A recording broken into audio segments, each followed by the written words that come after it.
Hey! Hey, guys. How are you? Hey, Brian. Josh. This is Josh. Yeah, he just said his name. Sports Junkies. Yeah. We're back. So we took a break. Obviously, we touched on subjects. We touched on UFL. We touched on the way too early top 25, which was between ESPN and our old buddy RJ Young. That would be nice. And some of the remaining NFL free agents, as we kind of get into that point where I think you're going to see some of the free agents that we talked about maybe end up finding homes. Yeah. And then the most important part of it was, if you watch the very beginning of the first video, I had on my tablet the picture of Kyle Busch winning his second championship and then his tribute, or his obituary, if that's what you'd like to call it. The picture of Kyle Busch and then his birth date, death year. Yes, we are going to get into Kyle Busch. We had a moment of silence at the very beginning of the show just to pay respects to the great Kyle Busch. And speaking of Kyle Busch, so we're going to do the first two segments and then take a break, and then we'll come back and finish the show. So let's just jump into it. Let's jump in to, I think, the biggest massive news of everything. And that's right here. Yeah, guys, this is not a joke. This is real, okay? Let me tell you guys something. I'm going to feed you guys in on something, okay? I had to go to my niece's softball game Thursday night when this went down, okay? I was driving home, me and my buddy Bobby were driving home that night, and my phone started ringing out of nowhere, and I'm like, oh no, something happened, Well, it was my wife, and she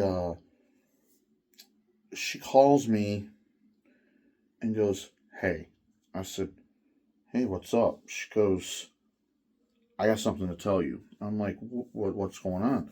She goes, you're not going to believe who just passed away. And I'm like, I'm thinking somebody, every death's important, but maybe not somebody that touches you, something that you watch.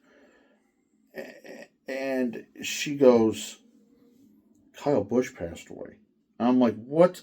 And of course, I told my wife, I said, dude, I said, there's no way that he passed away. I said, she goes, look it up. So Bobby got on his phone, looked it up, and there it was. I couldn't believe it. Like, the dude was only 41 years old. This guy, he touched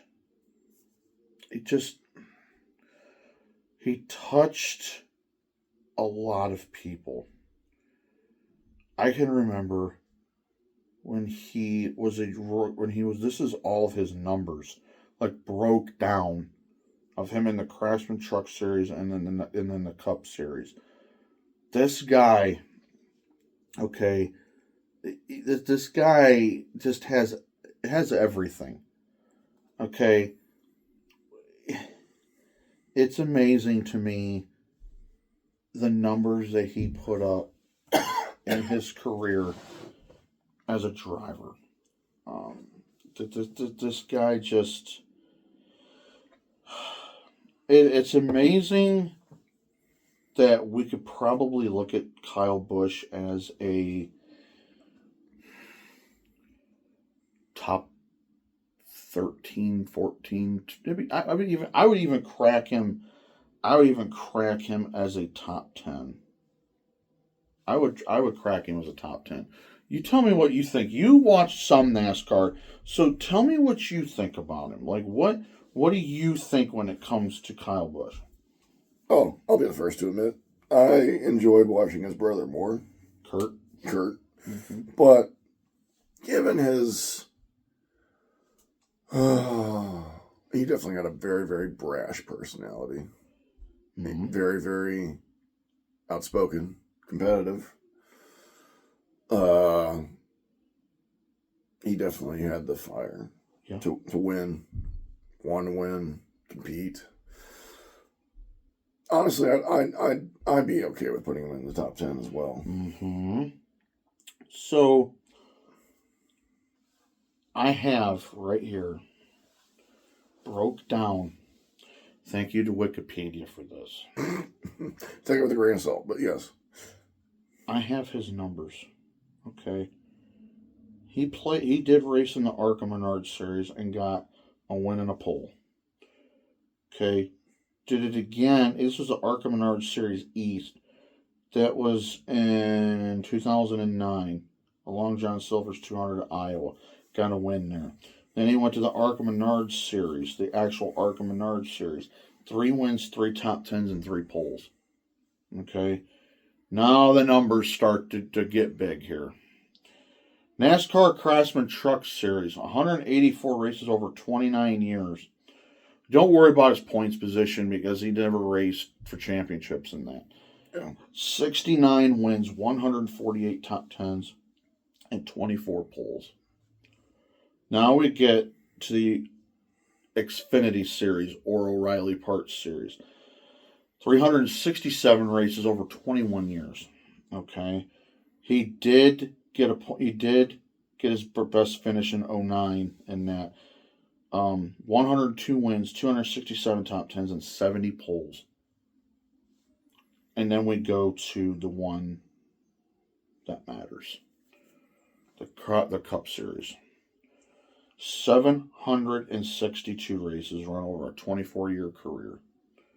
63 wins, 395 top 10s, and 35 poles.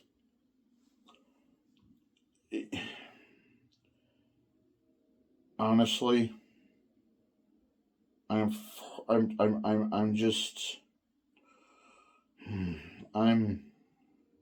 being a NASCAR guy. I'm lost for words on a guy that was so young to have his life taken from him at such an early age. It makes you numb. It breaks your heart. Okay.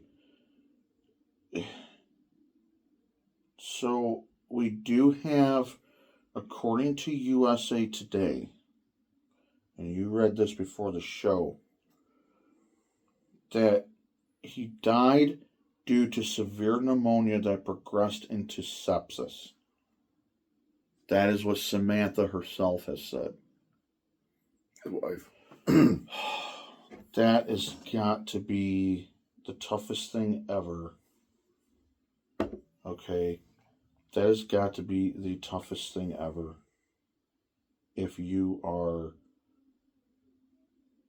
especially since when you look at Kyle Busch and what he has done in his career, okay. Kyle Busch, I remember watching him in 2005 when he was a rookie for Hendrick Motorsports. He won, but not as much as he did when he went to Joe Gibbs. His career was Joe Gibbs. Yep. 2 championships and was just invincible. Everybody, he was hated, okay? Oh, yeah. Booed by the crowd. You name it. He was the villain of motorsports. But he didn't care. He was winning. He was on top of the world. King of Toyota. He had M&M's. M&M's as his main sponsor. He had everything. 2-time champion with Joe Gibbs. Everything. Then he gets married. And then he really settles down overall. He settles down and has his boy and his daughter, which his boy will be racing eventually. I did see yesterday, this was confirmed by NASCAR.com, they're retiring the number 8. And then when his son is old enough to race, they are giving him the number 8 car. Yep. As they should. So, when you talk about Kyle Busch and what this man did, You can love him, you can hate him, you can do whatever. It doesn't matter. But when he gets his numbers cemented in, which is already being done, that's it. So the one thing that I wanted to show, to talk about real quick, is his famous last words. He got asked after he had won the Dover truck race, what, he was asked about the victory. You know what his final words were? You never know when the last one is going to be, so cherish them all. Trust me. Josh. It's pretty deep. It was like he was predicting he was going to pass away at some point soon. That's pretty deep. Yeah. Most people in a situation like this, when they know that they get a victory, whatever kind of victory it may be, for NASCAR, what do? They're like, all right, let's go get another one. Yeah. Let's go, let's do this. Not Kyle Busch. He said something completely different that you would have never thought, which takes you back to the 2001 Daytona 500. When Dale Earnhardt was asked about the race, he said, you're going to see something you've never seen before. Sure enough, we did. And what happened? It was him dying on the track. Think about this for a minute, Josh, before we continue on. When you talk about, it's almost like when these guys do this kind of stuff, they are predicting that they're not going to make it, or they're going to predict that they're not going to be here anymore. And unfortunately, Kyle Busch is no longer with us. Yeah. Going to be different not having him. But I think, knowing NASCAR and what they do, I think this is going to be a good situation for them. So, on my Facebook page, thanks to this man for sharing it to me last night, on my Facebook page, I went ahead and I shared the video that he sent me, courtesy of NASCAR.com. It is a nice couple-minute story on Kyle Busch.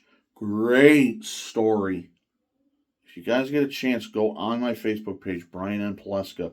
It's the last thing I sent. It's the last thing I have. Please watch that video, courtesy of NASCAR.com. It is it is so amazing. Touching, heartfelt. It's great.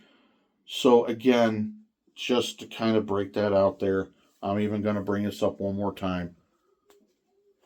Rest in peace, bud. We're going to miss you. You had a hell of a career, bud. We'll miss you. Okay, Josh, I got that heartfelt stuff out of the way. Yeah. Let's get to what matters.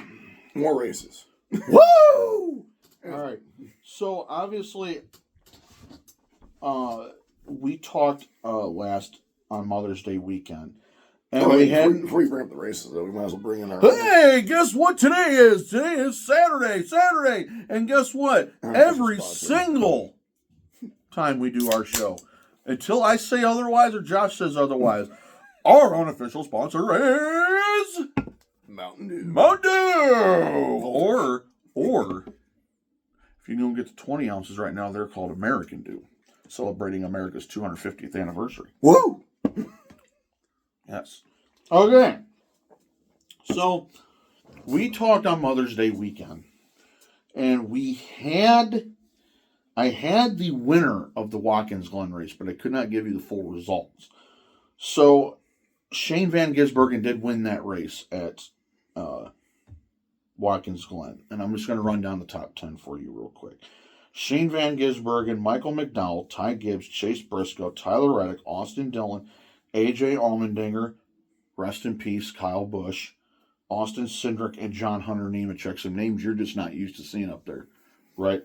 So there are a lot of past racers' kids. Yep.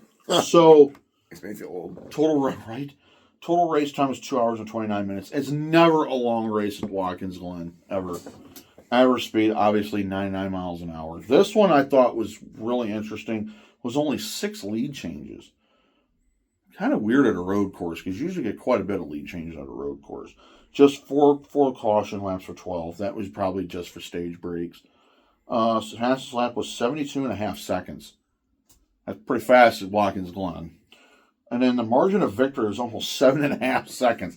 That, ladies and gentlemen, that's typical of a road course. Like, road course racing, it's, I don't want to put it, take of it what you will.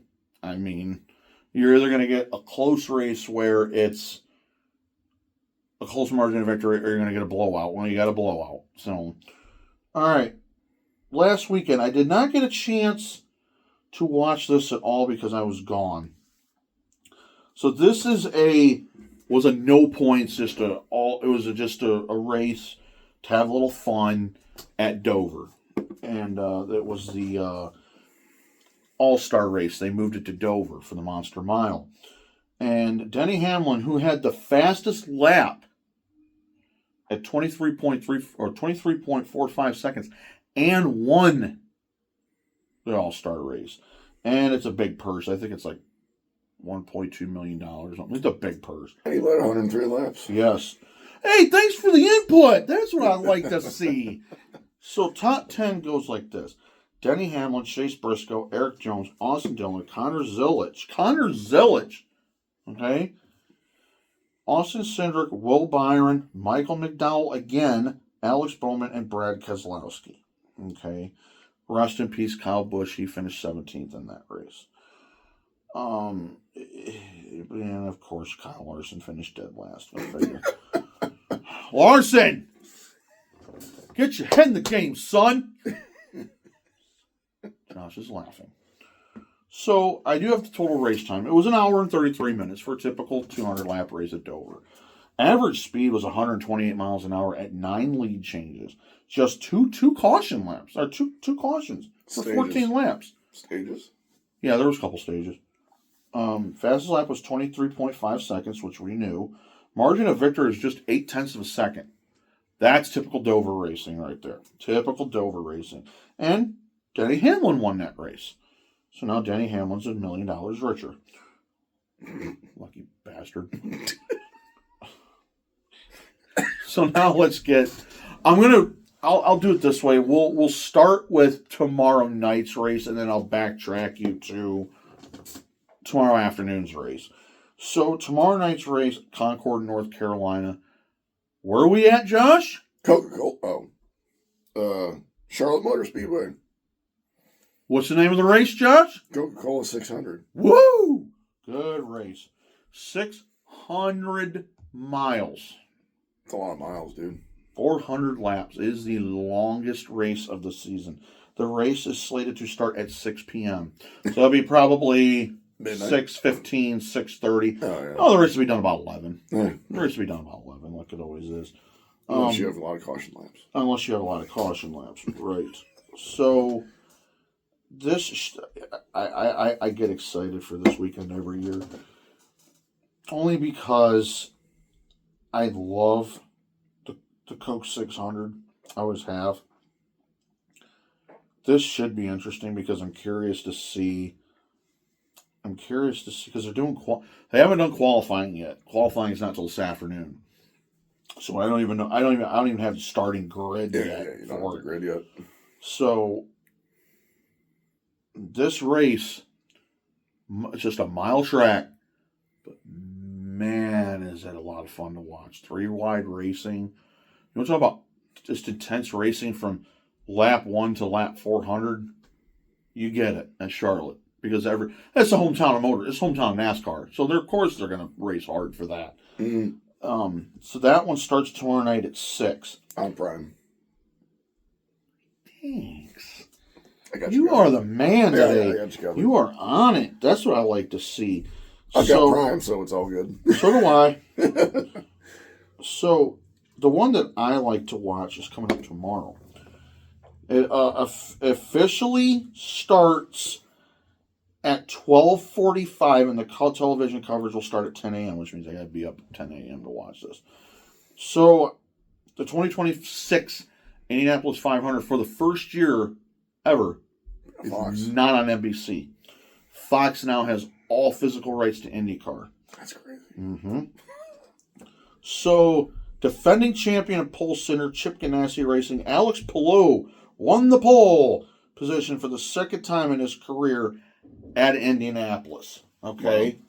For the first time, he had won the pole at Indianapolis. So, the funny thing is Alex Palou, man, he's good. This dude's good. He reminds me of Formula One's Michael Schumacher and how good Michael Schumacher was back in the day. So this is, believe it or not, I have the live starting grid, and I'm just going to go over some names for the 110th running of the Indianapolis 500, starting tomorrow. What time did I say? 12:45. Alex Palou is obviously your pole sitter. Let me see here. We got Connor Daly starting 8th. Scott McLaughlin starting 9th. Scotty Dixon, my favorite driver, starting 10th. Ed Carpenter's 13th. Helio Castroneves starting 14th. Makes me feel old again. Will Powers starting 19th. Ryan Hunter-Reay starting 22nd. Joseph Newgarden, who is a Indy 500 champion, starting 23rd. This is a 33-car grid. Mick Schumacher's on here, starting 27th. Rookie. This is interesting, okay? Because this is interesting because a lot of the big names are not up where I'm used to seeing them. They're all in the back. But you have to be careful because starting at the back isn't necessarily a bad place to be. Right. So I cannot wait. The weather looks like it's going to hold out. Should be okay. Okay. It looks like it's going to start. It looks like it's going to hold out. I'm going to look that up right now. It looked like when I looked it over the other day, it looked like it was going to hold out. So it looks like scattered morning showers, thunderstorms by mostly cloudy skies. So, and the scattered storms will linger until 1. So there might be a delay or a red flag. But it looks like they will get it in. May not happen until tomorrow afternoon, but it looks like they may get it in. They may get it in tomorrow. So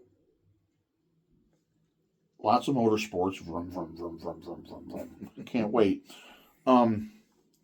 This is, like I said, Memorial Day weekend is always a lot of fun to do this every year during Memorial Day weekend. Yeah. Because this is always a big focus. It's always a big focus for Memorial Day weekend. Is we know what Memorial Day weekend is. It's all motorsports. It is all the time. So Josh picked on me about this 2 weeks ago. Now I'm going to give you an updated point standings. You got this, buddy. So this is technically because Dover was a non-points race. Okay, because the All-Star race is always a non-points race. Yeah. Well, this is after Watkins Glen. Yeah. Okay. Tyler Reddick obviously still leads. Okay. But Denny Hamlin's now in second at 129 points back. 567 is the leader, so you need to remember that number. Chase Elliott is in third at 145 points back. Ryan Blaney is fourth at 162 points back. Chris Buescher is 192 points back in fifth. Ty Gibbs is in sixth, 195 points back. Carson Hocevar is seventh at 225 points back. Kyle Larson is 235 points back in eighth. And Brad Keselowski, believe it or not, is top 10 in points. Ninth, 249 points back. And to round out the top 10 is Bubba Wallace, 313 points and 254 points back. So what I have learned, what I was told, is this will get replaced by Austin Hill. Kyle Busch is going to race Austin Hill will be racing in a number 33 for the rest of the year for Richard Childress. And can you imagine trying to step in those shoes? I'll pass. Well, thank you though. Let's do a brief flashback. Let's touch for flashback. I love flashbacks. Well, back when Earnhardt died, who stepped in his spot? You know this guy. He's on Fox now still. Oh yeah, Harvick. Yeah. My favorite driver of all time, or at least one of them. Mm-hmm. Harvick stepped into Earnhardt's spotlight pretty quick, and he took the mantle and ran with it pretty much. So hopefully, even though this is very tragic and very, very this is not how anybody wants to replace a driver. No, you don't. You don't want to replace a driver nope. upon death, especially if somebody of a Kyle Busch stature or Dale Earnhardt Sr. stature, right? You know, that's just those are not shoes I'd want to fill. Yeah, and hopefully Kyle Busch's team, obviously, they're going to go through it. They're going through a lot. Yeah, absolutely. They're going to go through these changes. Hopefully, they'll obviously help rally around the new guy, and maybe he'll make some noise in Kyle Busch's step. Maybe he makes Kyle Busch proud. You know. Yeah. Kyle Busch being the man that he was, he was all about racing. He won. It was never good enough. Got second place was never good enough. I mean, he was just. That's why he got the name Rowdy. Yep. You know. God blessed his family. We send our condolences to Samantha and his family. Yeah. And we definitely, myself, being a big NASCAR guy, my heart's broke right now. It's taken a lot. I've lost family members in my life, but when you lose a NASCAR driver that you've been watching for 21 years, it kind of hits home, because like I said, I watched Kyle Busch in 2005 when he was a rookie with Rick Hendrick.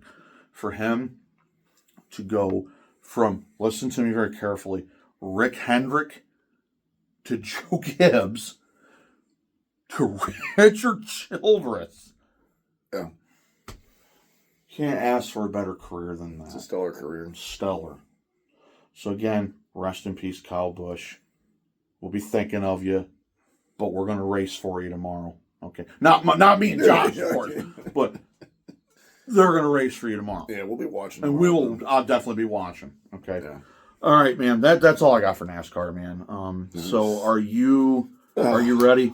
So great. I'm going to do this.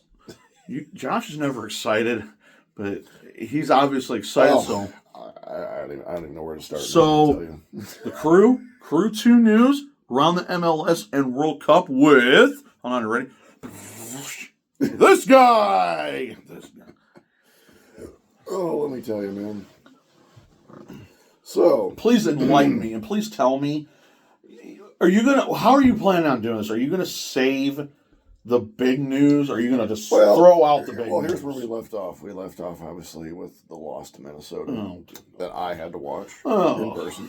Help me. And then it unfortunately it still kept going downhill. Josh, from there. So do we really have to do this right now? Yeah. Josh. Okay, go ahead. So we're going to start with the last time you and I did this podcast on Mother's Day. They played, and they lost 3-0 at Yankee Stadium to NYC. Listen. In my defense, okay, I've watched a lot of losing this year with this team. As a Columbus Crew fan, I have the right to make a big sigh, all right? Just saying. Well, some stats from this game. The guy who scored for New York all 3 times got a hat trick. Hannes Wolf. Oh, jeez. Here's some of the underlying stats. Columbus led in possession. Shocker. Okay. They had 2 more shots than NYCFC. NYCFC had 6 shots on target compared to 2, though, for Columbus. We had more passes. Our passing accuracy was better. We even had more corners. Whatever. Our expected goals was 1.1 to their 1, but we didn't even score. I have some breaking news I'd like to bring in, if you don't mind. Go for it. The NASCAR Craftsman Truck Series at Charlotte Motor Speedway has been postponed to tonight at 9 p.m. on FS1 due to weather. Stay tuned for more updates. And back to you. Nice. Not really a foul-infested game either. It was only like 15 fouls altogether, but it just... That's not terrible. Also, I will say this. Playing in Yankee Stadium is very, very different. Playing on a baseball field is very, very different. Hey, listen. Compared to a soccer You stadium. were playing at Skankies. Okay. So yeah, NYCFC, they lost 3-0. Next game, who'd they play? NYCFC's rivals, the Red Bulls. Really? Yep. And we lost to them 3-2. Really? And naturally, again, Do I even want to know? apparently the one guy who scored for the Red Bulls also had a hat trick. What's up with freaking hat tricks? Whatever. Although, That's all I got to say about it. now, I will say for our scoring, Arston scored in the 22nd minute, and your boy Rossi had a 64th minute PK. Okay, so before you continue, Yeah. and it's nothing. This is definitely soccer related. Yep. Okay, so let's talk about this team for a minute before you get before you get going.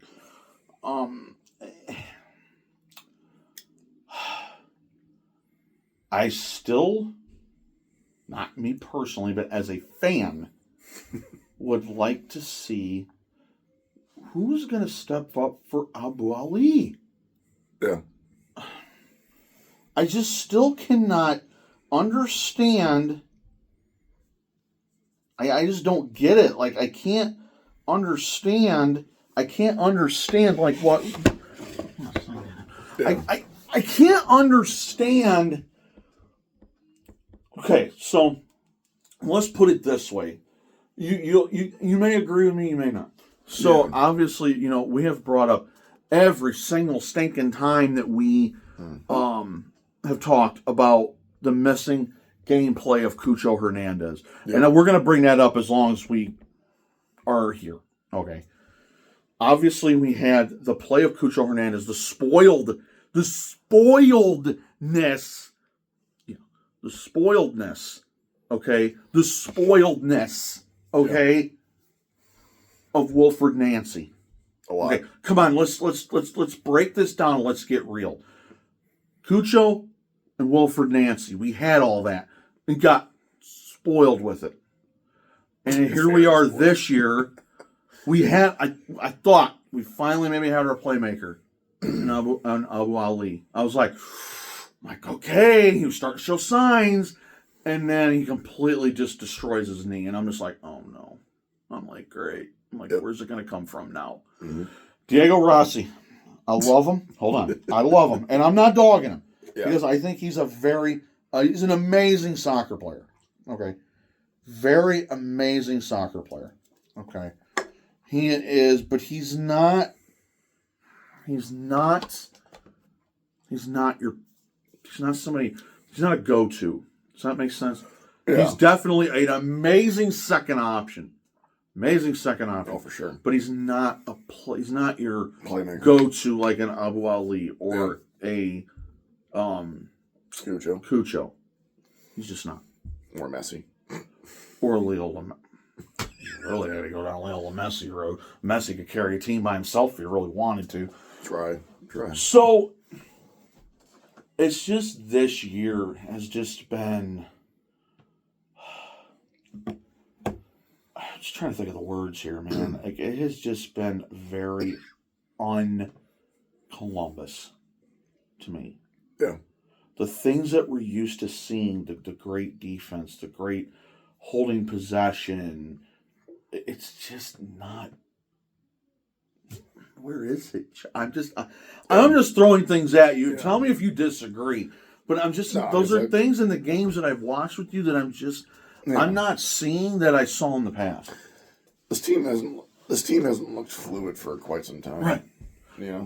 I didn't mean to interrupt you. Those were just some thoughts I had. It's fine. You know, I like to input into soccer because I'm getting into it now. So. Yeah. Okay. I'm glad I dragged this guy into soccer with me because I'd hate to be alone. What do I always tell you, Josh? You are never alone with me, buddy. Never, because I love soccer. So getting back to that awful Red Bulls game. I don't even want to. Here's some of the stats again. Go ahead. We led in possession, 65-34. See, I don't get it. They had one more shot than we did at 13-12. Okay, so their shots on target were one more than we did. But that's still not. That doesn't add up. Yeah, here's the mind-blowing one for you. Total passes, 301. Them, 702. Us. Okay, stop you right there. Yeah. Before you continue. Okay. You heard the first few stats. Those are stats. Those are winning stats. Yeah, okay. Usually. Go through the rest of the stats and maybe we'll eye pop where they lost at. Yeah. Passing accuracy, we beat them 88-76. Okay. Corners, they had one more at 3-2. Okay, that's still not really that big of a deal. Expected goals, they had 2.9 to our 1.6. There it is. There's your number. And why they lost. They also had 10 clearances to our 1. There it is. Here's another funny one. They had 17 fouls and we only had 7. They had three yellow cards? Yeah, 3 yellow cards to R2. Oh, wow. But yeah, dude. Now, granted, like I said, one guy, he did score a hat trick. But for the most part... Yeah, but... Excuse me. At the end of the day... You saw the numbers, though, that kind of did pop out of them losing. Yeah. But all the rest of them, that's winning. Winning. Right. So... All right. Next up, a 1-1 draw with Philly. Oh my God! Oh, that's just this one hurt. This one hurt me a lot too. Oh boy, are you kidding me right now? I watched most of this game. Actually, I watched the whole one. Possession, we beat them 60-39. You got to be kidding me. Shots, they actually doubled us in shots at 12-6. They had 5 shots on target to our 2. Okay. Total passes were sort of close. Our passing accuracy was better. Mm-hmm. We each tied in corners, crosses. Now, this is where you want to talk about a foul-infested game. Okay. They had 14, we had 12. Oh, boy, oh, boy, oh, now, boy. This is also where expected goals, they had 1.1 to our 0.4. 0.4 was our expected goals. Schulte did make 4 saves, though. Oh, my. And Hugo Picard scored Columbus's goal in the 10th minute. Some Olaski guy scored their goal in the 70th minute. But what stood out to me more was... Again, God, dude. Again, it's the lack of fluidity. It was the lack of fluidity. And... Philadelphia actually pressed him quite a bit in the second half. You know, it's irritating. Even though Philly's at the bottom of the damn table in the entire league. As irritating as that is,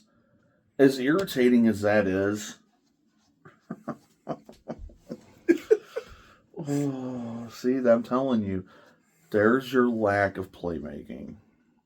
Yeah. It's not to say they didn't have chances, but that second half, dude, it was like a tale of two halves. It's the lack of playmaking. It was literally a tale of 2 halves. Like it is the Philly came out looking like they wanted it more in the second half than we did. You know, and that's the messed up part when you look at the end of the day, when you look at like a lot. I feel like a lot of our games this year, where has the wanting it at? When we had this is where the situation, and I'm going to keep bringing him up. This is where Wilfred Nancy, that's where we got spoiled with him. Yeah. Because we always wanted it more. And he always made the right adjustments at halftime. Uh-huh. For the most part. Yep. Yeah. Now, this leads into what was, I guess you could say, considered probably the best news of the week amongst all this losing. Yeah, right. That Sunday, that loss happened on Saturday Uh-huh. last week. Yep. Sunday, the news finally dropped. I sent him the text as soon as it happened. You sure did. The crew parted ways with Henrik Rudstrom and 2 of his assistant coaches. Basically a clean coaching house. Yeah, essentially. I mean, they basically clean coaching And house. they also promoted, now this guy, I told you before. Yes, you did. He was under Nancy. He led Crew 2 to their MLS Next Pro title. He coached in Montreal for a little bit, had some success there with Nancy's system. Mm-hmm. And obviously, unfortunately, well, at some point he got fired there too, but Yes. he got promoted. Laurent Courtois is his name. Nancy's right-hand man. He's now the interim coach. They said interim. Yes. So, and obviously the GM was asked point blank if this also means that Nancy would be coming back at some point. And obviously he deflected it and said, look, this is going to be Laurent Courtois' chance. You know, we're going to try and support him and all this good stuff. Yep. And I will say this.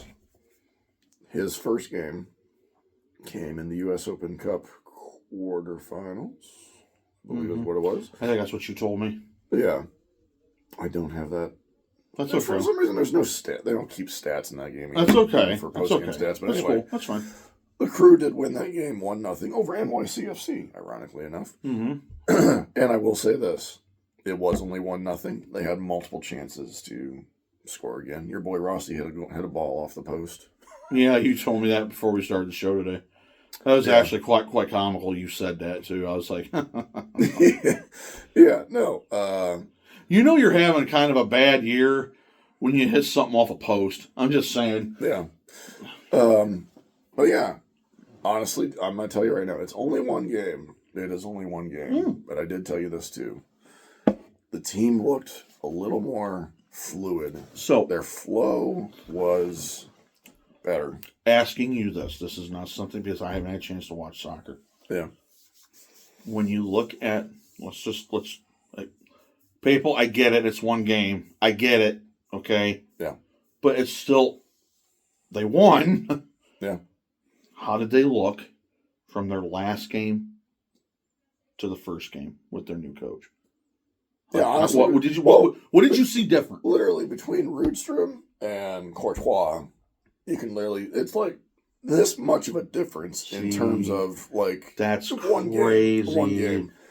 Like I said, the fluidity was better. Their passing looked better. I mean, of course, they had some defensive lapses here and there, which is expected. New coach, it happens. You can kind of let that go. But for the most part, you can see even the commentators doing the game noticed that Courtois is using some what do they call it, tactics. Courtois. Yeah, tactics that Nancy. Courtois tactics. I just like that last name, dude. He's using some tactics that, quite frankly, were a staple of what Nancy brought here in the first place. Beautiful last name. Just saying. Courtois. I just.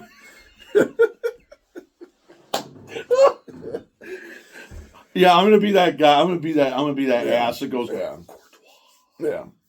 Yeah. And I will say, the guy who scored in the U.S. Open Cup, your U.S. men's national team forward, Max Arston, scored in the 69th minute. Good. So, what do you got for Crew 2? Crew 2, actually, I didn't look up yet, but also That's fine. Columbus's last game is tomorrow as well. They're playing Atlanta. I believe it's 5:30. I think it is 5:30. No. Sorry. It's a Sunday night soccer game. Oh, is it Sunday night soccer? 7 o'clock. 7 o'clock on Apple TV. Is it 7 o'clock? Yeah. I think they initially were going to do like a 5 o'clock game, but now that Lauren Courtois is now the new guy. Me. Oh, did it expire already on you? What is it? The password. Oh, yeah. Oh, this one. Yeah, yeah. that's fine. If it ends up saving it, just save it. That's good you brought that up because I'll look up MLS stuff while you're in here. Yeah. Because I know there's I know there's a It didn't. Oh, there. allow. Wow. There you go. Yeah, it didn't save it, but So, let's see. yeah, go to the just go to the MLS page. It'll show the time. So this is what's nice about having it. Oh, you got St. Louis and Austin at 2:45. What a freaking slate! Holy crap! Yeah. St. Louis, Austin, Minnesota, Salt Lake. Cincy's at Orlando are rivals. Yep. Charlotte plays New England. DC United's playing Montreal. Kansas City's at the New York Red Bulls. This one might be a good one. Nashville versus New York City. Chicago, Toronto. This also might be a good one. San Diego, Vancouver. Colorado, Dallas, Portland, San Jose, LA, Houston. Yep. That's today. That's not tomorrow. Yeah. Yeah, that's today. Whoo! Yeah. What a slate. It should show. Oh, there it is. Columbus versus it. Nope. It's a 4:30 matchup. Oh, wow. Oh, I stand corrected then. Yeah, no, that's okay. That's why I wanted to look it up. But yeah, no, they play Atlanta tomorrow at 4:30. Oh, thankfully it's at home. And it is at home. And this will be the last game before the World Cup break. Yeah, World Cup! Woo! So that'll be nice. So it looks like a lot of the games don't start until 2:45. They got a lot of night games today, Josh. Yeah, they do. So thanks to my esteemed colleague for letting me use his Apple TV. Yeah. 2:45 is the only afternoon game. We have 2 afternoon games. So I'm going to help you break this down. 2:45 is St. Louis and Austin and Austin. Austin also just fired their coach. I heard you told me that. Okay? Minnesota, Salt Lake at 4:30. The rest of these games that I'm telling you are 7:30 and later. Yep. Okay? Cincy at Orlando, Charlotte, New England, DC, Montreal is all 7:30. Kansas City, New York, the Red Bulls, 8:30. Nashville, New York City's 8:30. Chicago, Toronto's 8:30. Yep. Colorado, Dallas, 9:30. San Diego, Vancouver, 9:30. Portland, San Jose, 9:30.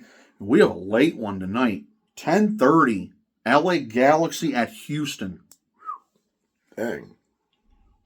Well, you also have to think. No, wait a minute. I stand corrected. This is in LA. Oh, that's why it's at 10:30 then. Oh, wait a minute. Are these... Hold on a sec, bud. I might be reading these wrong. I'm reading these wrong. Oh, yeah, the home team's on the left side. The home team's on the left side, so I apologize for all that. It's all right. So your home teams are St. Louis, Minnesota, Cincinnati, Charlotte, D.C., Kansas City, Nashville, Chicago, Colorado, San Diego, Portland, and L.A., the Galaxy. Yep. I'm so used to, like, when I could tell I'm still learning soccer things. I'm so used to the road team being on the left side and the home team being on the right side. I forgot they do things a little differently on soccer than they do. Yeah. Oh, by the way, just to let you all know, all of them are on Apple TV. Woo! Okay. All right, Josh. All right, for Crew 2, though, they only played 2 games since you and I last spoke. Okay. Unfortunately, we lost to Heck is Plausible, 2-1. Ew. And, go figure, just like the first team, they tied Philly. It says they tied in regulation against Philly 1-1. But, unlike ties happening in MLS Next Pro goes to PKs to decide the winner for the other point. Or for another point. Columbus won against Philly 8-7 in PKs. If you don't know what that means, that's called penalty kicks. I know that! Yes. So their next game actually is tomorrow, 8 p.m. They play Toronto.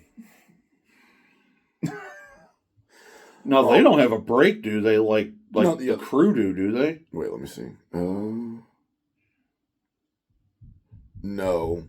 They just keep playing. They keep playing, yeah. They'll keep playing in June. So actually, I'll touch on them a little bit. So when so your thing will change. Yeah. So good call on this.